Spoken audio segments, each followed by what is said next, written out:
आपका स्वागत है हमारे चैनल मंगल ज्ञान दर्पण में। साथियों, रोजाना की तरह आज भी मैं आपके सामने एक नई कथा लेकर के आया हूँ। मैं उम्मीद करूंगा वो कथा आपको जरूर पसंद आएगी। साथियों, जो मेरे नए साथी मेरे चैनल से जुड़े उनसे निवेदन करूंगा मेरे चैनल को सब्सक्राइब अवश्य कर लें। आज हम कथा सुनाएंगे भगवान विष्णु और नारद जी की। भगवान विष्णु जी ने नारद जी का अहंकार कैसे तोड़ा। साथियों, एक बार भगवान विष्णु के को ये अहम हो गया कि मैं भगवान विष्णु जी का सबसे बड़ा भक्त हूं, और वह सोचने लगे कि मैं रात दिन भगवान विष्णु का गुणगान करता हूं, फिर संसार में मुझसे बड़ा भक्त और कौन हो सकता है। किंतु पता नहीं श्री हरि मुझे ऐसा समझते हैं या नहीं। यह विचार करके नारद जी भगवान विष्णु के पास पहुंचे और उन्हें प्रणाम किया।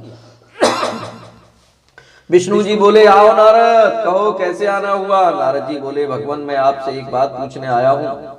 भगवान विष्णु बोले, मैं तुम्हारे मन की बात जानता हूँ नारद, फिर भी तुम्हारे मुख से सुनना चाहता हूँ। नारद ने कहा, हे देव, मैं जीवन भर आपका गुणगान करता रहा हूँ, पल पल हर क्षण मुझे बस आपका ही ध्यान रहता है। आप मुझे बताइए, क्या मुझसे भी बड़ा आपका कोई अन्य भक्त है इस पृथ्वी पर। भगवान विष्णु जी समझ तो पहले ही गए थे कि नारद को अपनी भक्ति पर अभिमान पैदा हो गया है, किंतु अपने मन की बात छुपाकर वे बोले, नारद जी, इस प्रश्न के लिए तो तुम्हें मेरे साथ मृत्यु लोक चलना होगा। नारद बोले, ठीक है, भगवान ने मृत्यु लोक चलने के लिए तैयार हूं। भगवान विष्णु नारद जी को लेकर मृत्यु लोक पर चल पड़े। धरती पर पहुंचकर दोनों ने किसान का भेष धारण किया और एक गांव के किनारे बनी एक झोपड़ी की ओर चल पड़े। विष्णु जी बोले, नारद, मेरा एक बहुत बड़ा भक्त यहाँ इस कुटिया में रहता है। आश्चर्य है, क्या मुझसे बढ़कर भी किसी की भक्ति हो सकती है। नारद के मुख से निकला, क्या वह भी मेरी तरह आपका ध्यान लगाई रहता है। आओ स्वयं ही जान लो। विष्णु जी ने कहा, उस कुटिया की ओर चल पड़े। किसान उस समय कुटिया के बाहर अपनी गाय को बांध रहा था। उसके मुख से हरी हरी हरी हरी हरी हरी हरी हरी का स्वर निकल रहा था। किसान वेशधारी विष्णु जी ने उसके निकट जाकर नारायण नारायण कहा तो किसान ने विनीत स्वर में पूछा, आप कहां से आए हैं भद्रा, मेरे लिए कुछ सेवा हो तो निसंकोच बताइए। किसान वेशधारी भगवान विष्णु ने कहा, हम घर जा रहे थे पर अंधेरा घिरने लगा है, वन में जंगली पशुओं का डर है, इसलिए रात भर आश्रय चाहते। किसान ने प्रश्न भाव से कहा, मेरी कुटिया में आपका स्वागत है। भद्र और जीरू का सूखा घर में है, आपके लिए हाजिर है। भगवान ने मुझे आप लोगों की सेवा करने का अवसर दिया है, बड़ी कृपा हुई उनकी। साथियों, यह सब भगवान विष्णु और नारद जी बाहर खटिया पर बैठकर दोनों ही सुन रहे थे। और भगवान विष्णु और वह किसान अंदर चला गया और अपनी पत्नी से कहा, देवी, दो अतिथि आए हैं। किसान की पत्नी उस समय अपने बच्चों को भोजन परोस रही थी। धीरे से आटे का बर्तन दिखाती हुई बोली, घर में इतना सा आटा है और ये बच्चे और भोजन मांग रहे हैं।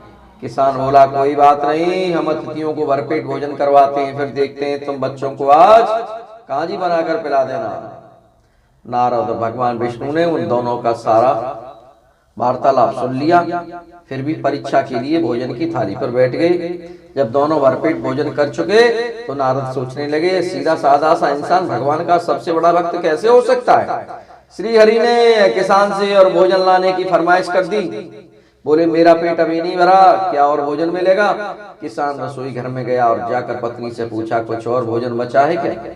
पत्नी बोली, बच्चों के लिए कांजी बनाई है, वही शेष है। विष्णु और नारद जी भी पी गए वो कांजी को। किसान और उसके परिवार के भूखे ही सोना पड़ा। भूखे बच्चे माँ का आंचल थाम कर उठे, माँ नींद नहीं आ रही है, मुझे बड़े जोर की भूख लगी है। पिताजी ने उन अतिथियों को कांजी भी क्यों पिला दी। किसान के बच्चे के सर पर हाथ फेरते हुए कहा, अतिथि को भोजन कराना स्वयं विष्णु भगवान को भोग लगाने की समान है बेटा। बाहर दालान में दोनों अतिथि अलग अलग बिस्तरों पर लेटे हुए थे। भगवान विष्णु का, तुमने सुना नारद, किसान और उसके परिवार को भोजन नहीं मिला, फिर भी वह मेरे गुण गा रहा है। यह तो कुछ भी नहीं है, मैंने तो कई दिनों तक भूखे रहकर आपका स्मरण किया है। और अगले दिन उन्होंने देखा कि किसान विष्णु की मूर्ति के सामने कह रहा था, गोविंद हरि तुम सदा मेरे मन में बसे रहो, बस मुझे कुछ और नहीं चाहिए। फिर दोनों अतिथियों से बोला, हरि की बड़ी कृपा है, वही जग का रखवाला है, प्रभु की दया से रात को कोई कष्ट तो नहीं हुआ, जब तक आप जी चाहें तब तक यहाँ रह सकते हैं, और मैं खेत पे जा रहा हूँ प्रभु जी। किसान बेसदारी हरि बोले, हम भी साथ चलेंगे, तुम्हें कोई आपत्ति तो नहीं? नारद जी और विष्णु किसान के साथ उसके खेत पर चले गए। किसान बोला, यही है अपना खेत, अब मैं अपना काम करूंगा। नारद बोले, तुम तो सत्पुरुष हो, भगवान के बड़े भक्त हो, हर घड़ी उनका नाम लेते रहते हो। तो फिर उस किसान ने कहा, अरे नहीं, अरे कहाँ, काम ही इतना है कि मैं भगवान का थोड़ा बहुत नाम ले पाता हूँ जब समय मिलता है। तो नारद ने पूछा, कब कब मिलता है समय? किसान बोला, सुबह उठता हूँ तब, रात को सोता हूँ तब, और दिन में जब भी काम से समय मिल जाता है तब ले लेता हूँ भगवान जी का नाम। ओ समझा, नारद के मुख से निकला। दोनों जब किसान से विदा लेकर चले तो नारद जी ने व्यंग्यात्मक स्वर से कहा, आपने सुना भगवान, वह सुबह शाम 2 बार ही आपका स्मरण करता है, जबकि मैं हर समय ध्यान करता रहता हूँ, फिर भी आप उसे महान भक्त बताते हो। नारद की बात सुनकर भगवान श्री हरि चुप रहे, किंतु मनी मन उन्होंने कहा, कारण भी जान जाओगे नारद। विष्णु ने एक कलश को तेल से लबालब भर कर नारद को दे दिया और बोले, नारद इसे अपने सिर पर रखकर बिना हाथ लगाए सामने वाली पहाड़ी तक ले चलो। ध्यान रहे इस कलश में रखे तेल की एक बूंद भी जमीन पर गिर न पाए। नारद बोले, यह कार सहज तो नहीं है। यह कहकर नारद ने कलश सिर पर रख लिया, पहाड़ी की ओर चल दिया।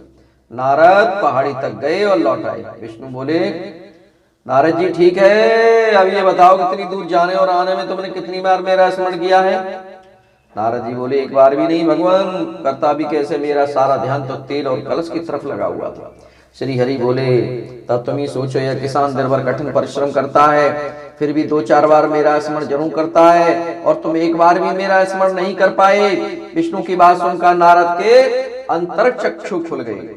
श्री हरि के चरणों में गिरकर बोले, मान गया प्रभु, जो संसार के झंझटों में रहकर भी आपका स्मरण करते हैं, वे सबसे बड़े भक्त हैं।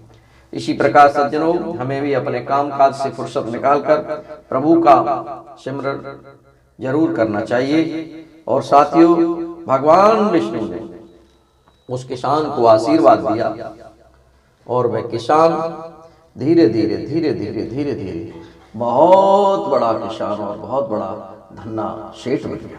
बोलिए विष्णु भगवान की जय। साथियों, कल फिर हम इसी तरह एक नई कथा के साथ आपके साथ हाजिर होंगे। तब तक आप सब लोगों के लिए बहुत बहुत धन्यवाद।